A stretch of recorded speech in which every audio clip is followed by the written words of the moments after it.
Andrew Borden was known to be a very cheap man. Everyone in Fall River was well aware that he loved money, but didn't love spending it. And due to this, he was hated. It's August 4th, 1892. It's a bright sunny day for 32-year-old Lizzie Borden. Their maid, known as Maggie, was said to be sleeping in their third-floor bedroom. As Lizzie was making her way upstairs, she saw something that would change her life forever. Her father, Andrew Borden, was lying dead on the couch. Lizzie yelled for Maggie to come down for help. They also called for their next-door neighbor to help alert the police. Lizzie then realizes that her mother may have returned home earlier that day, and sends Maggie and the next-door neighbor to check. As they both make their way upstairs, they see the lifeless eyes of Mrs. Borden staring at them from the other side of the bed. This crime scene is one of the most talked about in all of history, and is still unknown to this day. This is the Lizzie Borden case.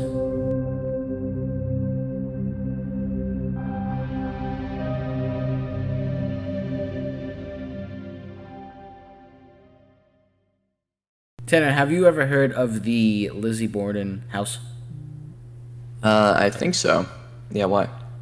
Do you remember exactly what happened? Isn't that the girl who killed her dad and mom with an axe or something? Yeah, the mother was found dead in a bedroom, and the dad was found dead lying down on a couch with his head busted open. Yikes.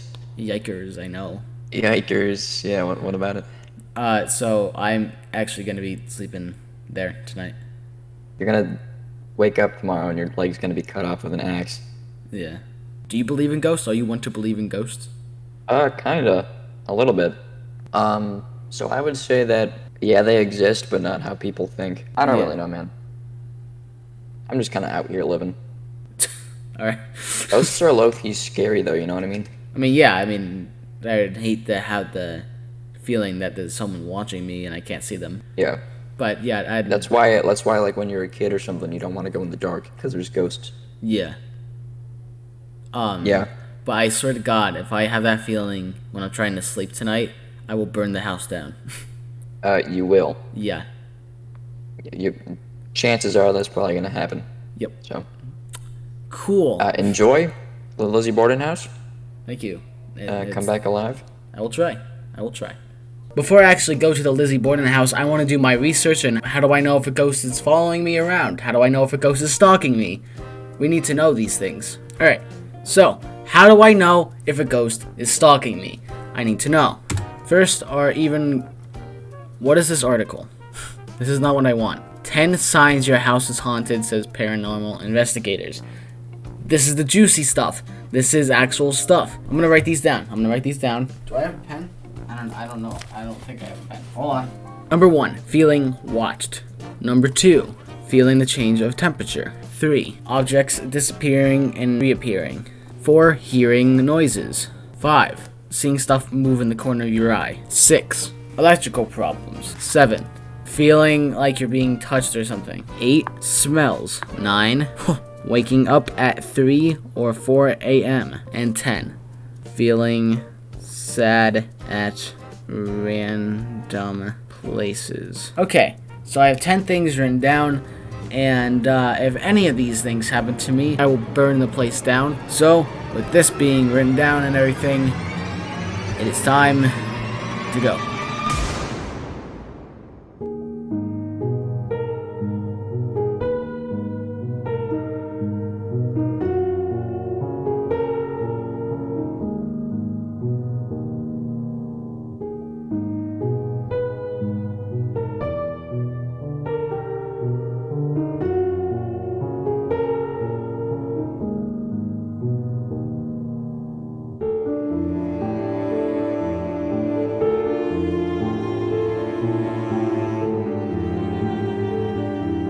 Since it was only a mile away from the house, we figured we'd stop by the cemetery and see where Lizzie Borden was actually buried.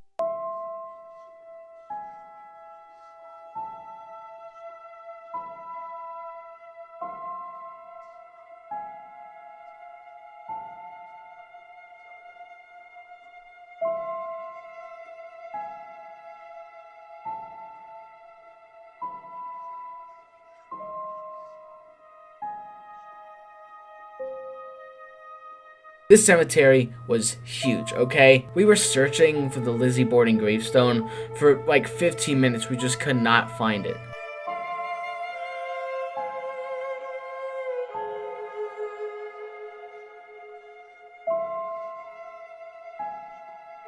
What is that? What is that? What is that? Every other family member has the gravestone the size as a skyscraper, but hers is the size as a rock. What do you think happens if we take one of the pennies? Don't. I'm gonna look up right now. do you think it means like bad luck or something? Because that's the case. So.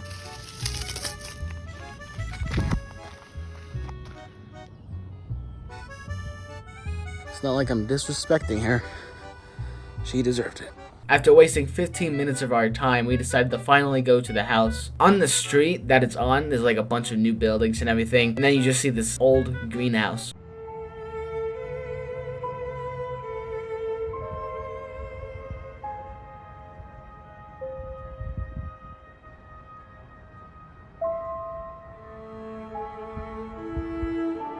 So the time is 10 p.m. and we have a ghost hunt to go to. The lady introduces herself and tells us that she will be our tour guide during the ghost hunt. And she grabs this little machine that detects like electromagnetic fields around it. Once it detects that there's something like around it, it will make a sound. It comes to no surprise that as soon as she flipped the switch,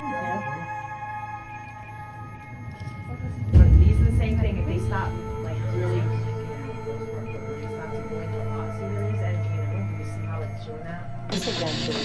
It doesn't seem like anyone's in this room. I keep like pointing it around. No one's in this room. out there. Can you tell us the name? Lizzie won't come here. She will not come here. Sometimes she'll stop in. Maybe I will see that now. What is it? Yeah, so they like psychic said they shine the light. Something's holding it.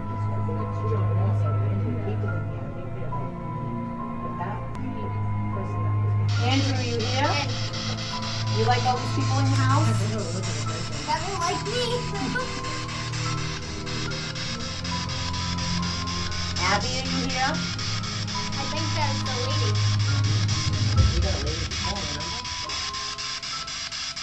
There's people staying in your house having parties. Is there someone in this room? She's staying How come in you're the so quiet? Maybe you talk. The little girls have come through.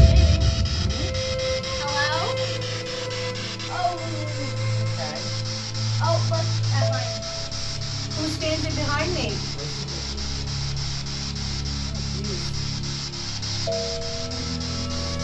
Oh, one is right here. I'm not really one to believe in ghosts that much. I can say, yeah, they're real, but you know, they're not as scary as everybody believes them to be. So the ghost hunt was 2 hours long, and it's midnight now. I'm exhausted. I want to go to bed, but I had the best idea. You know what would be really fun? What if I slept on the ground where Mrs. Borden was brutally murdered?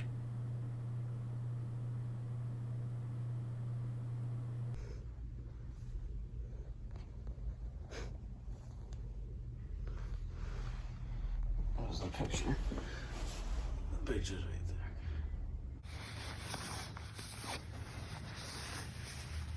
there. I brought this just in case if I got bored. And, well, here we go.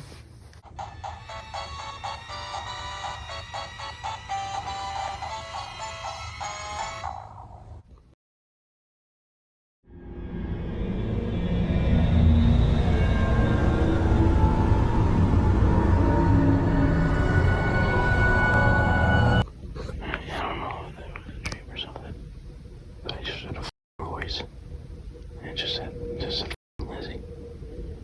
You came out downstairs. What the f***? What's that? Who the f***? What's that? It's 3 in the morning. Oh my god. What the f***? I'm not crazy, okay? I'm not crazy. I swear to God, I will die on the hill saying that I heard a voice at 3 a.m. It said one word, one word and said to Lizzie, I swear to God, I will die in the hell. Like I said, I'm not one to believe in ghosts before that happened. Now,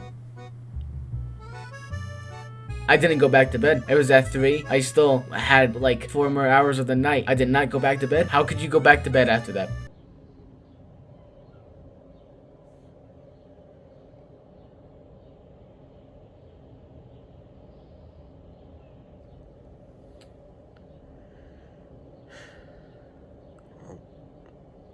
Didn't.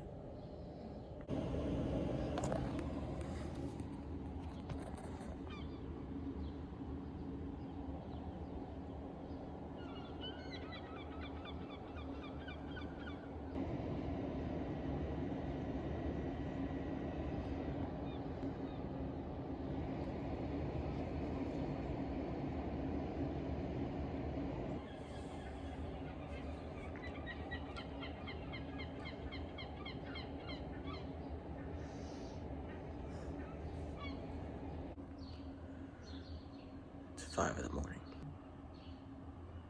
And, I got 1 hour of sleep. So, that's fun. I'm done with this house. I have no interest in staying more than 5 minutes. I'm done. I already made it. I already made the night. I'm going. I'm gone. I'm gone. Okay, so that's it. I spent the night at the Lizzie Borden house. And to be honest with you, it's clear as day. As the nursery rhyme says, Lizzie Borden took an axe, gave her mother 40 whacks. When he saw what she had done, gave her father 41.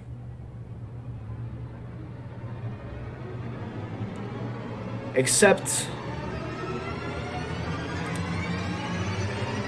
that's not what I believe. I know everyone believes that Lizzie Borden was the one behind the murders, but here's something that I never told you about. Lizzie Borden's uncle, named John Morse, one day he just shows up. He just knocks on the door and says, hey, I'm here. Can I stay? No toothbrush, no bag, nothing. Apparently, the day after he showed up, they were found dead. But John Morse was actually sleeping in the same exact room where Mrs. Borden was found dead. They thought John Morse may have done something with this, but John Morse, he had proof that he did not do this. He told them that he was on a trolley car and everything. He had some friends on the trolley car or something like that, and he was immediately checked off as, like, not a suspect. He did not do this. Obviously, he didn't do this murder, so, you know, why should we talk about him? Well, people are actually looking at what he's saying now, and it's kind of clear as day. When John Morse was giving the reasons why he did not do this, he remembered the trolley car number. Not only that, he also said that he talked to 3 people on the trolley, and he somehow remembered their first, middle, and last names. Doesn't that seem a little too good? Mrs. Borden, the one that was murdered, she was the stepmother of Lizzie Borden, because Lizzie's actual mother died when she was 2 years old. These two hated each other. So what if John actually knew that Lizzie's father was so cheap, and he hated the fact that he was so cheap and decided to murder him while Lizzie Borden killed her own stepmother upstairs? Also, Maggie was also in this. So my final theory is that John Morse, Lizzie Borden, and Maggie, the maid, had an axe, killed their mother, 40 whacks, and when he saw what they have done, they gave their father 41.